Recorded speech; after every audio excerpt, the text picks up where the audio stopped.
Welcome to this week's End of Days Update, coming to you from Dodge City, Kansas. We're right here at Abundant Life. Had such a great time Sunday, Monday, Tuesday, getting into the Word, talking about the Lord coming back. People are so hungry. If you're anywhere near Grand Junction, Colorado next week, we'll be there at Faith Heights Church, Sunday morning, Sunday night. Come be with us. We'll have a great time.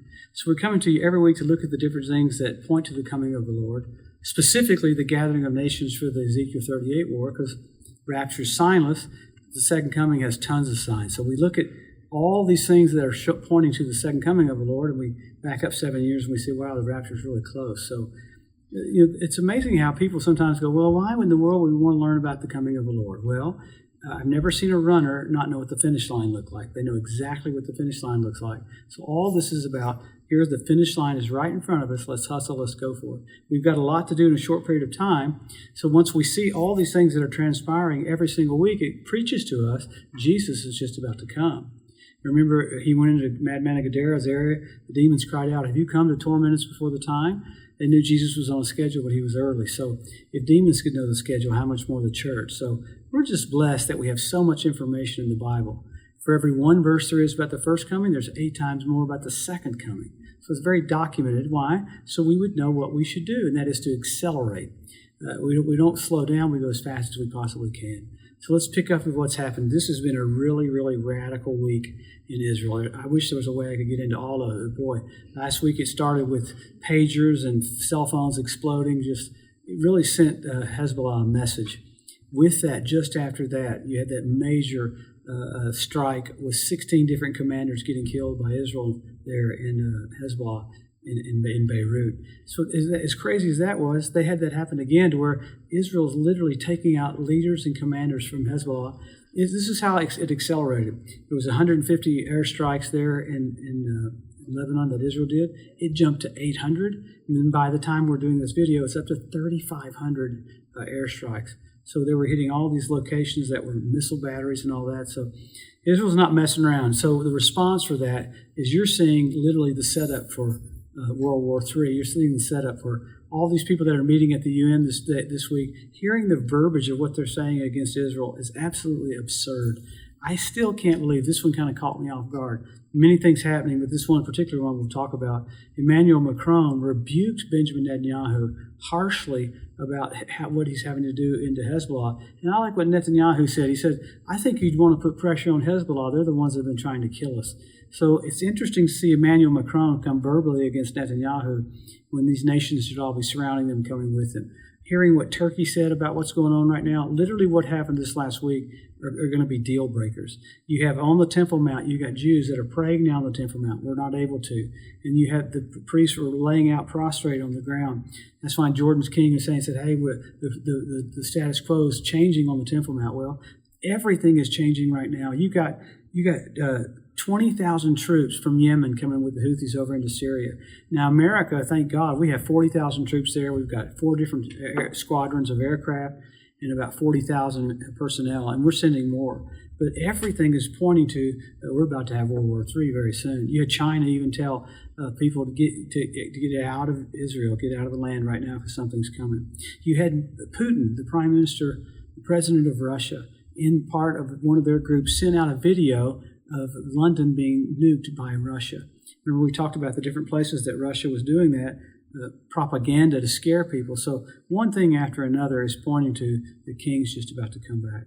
I like that on Rosh Hashanah this fall, the next few weeks on October 2nd, at the moment of Rosh Hashanah, you have an eclipse, the ring of fire right there. And it's amazing that it's the second the Jewish New Year starts in Feast of Trumpets.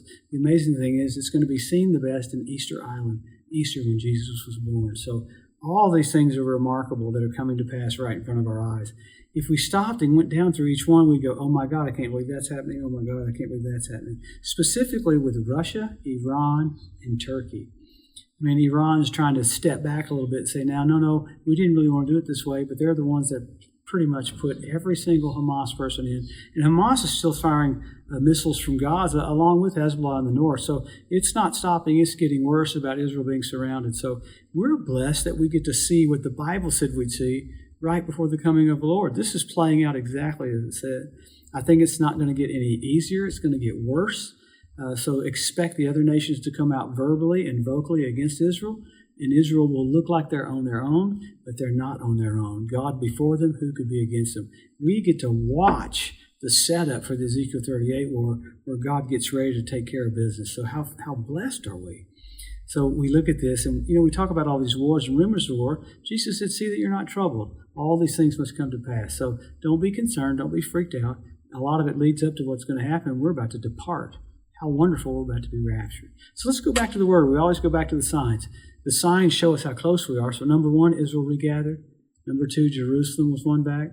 After that, you got the Hebrew language restored. You got the Ethiopian Jews brought back. You got the fertility of the land of Israel. You got the revival of the Roman Empire. You got foxes on the Temple Mount, fish in the Dead Sea. You had the Dead Sea turn blood red where Sodom and Gomorrah was on the Day of Atonement. Crazy. You have the ritual baths around the Temple Mount filled up with water, first time in 2,000 years. You have the archway for Baal worship got rebuilt in Palmyra. That's where the Tower of Babel was. Russia did it so they could have Baal worship, and the Talmud says that's the last sign you'll see before the Messiah comes. Yeah, Bishop Malachi had every pope that was on the earth all the way up to the coming of the Lord. And amazing, he got 114 out of 114. The History Channel said that's statistically impossible. How cool is that? So you got sign. 172 different predatory species of predatory birds. Amazing. Start showing up in the land. Why? God calls on the fowl of the air to clean the land up after the Ezekiel 38 war. After the Battle of Armageddon, he calls on the fowl of the air to clean the land up again. So you got the cleanup crew in Israel right now. So you got fish in position, birds in position, Russia in position, the Temple Mount Institute in position. What's the church doing? Some of the church goes, well, why would we want to teach on the coming of the Lord? God is about to come back to the planet. You think about what Jesus did for you and how you want to honor him and bless him and magnify him. We're about to see the King of Kings and Lord of Lords.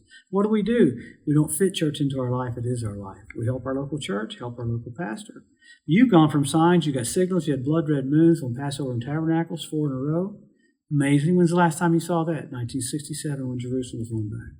1948 when Israel was made a nation. 1492 at the eve of expulsion when the Jews were kicked out of Spain.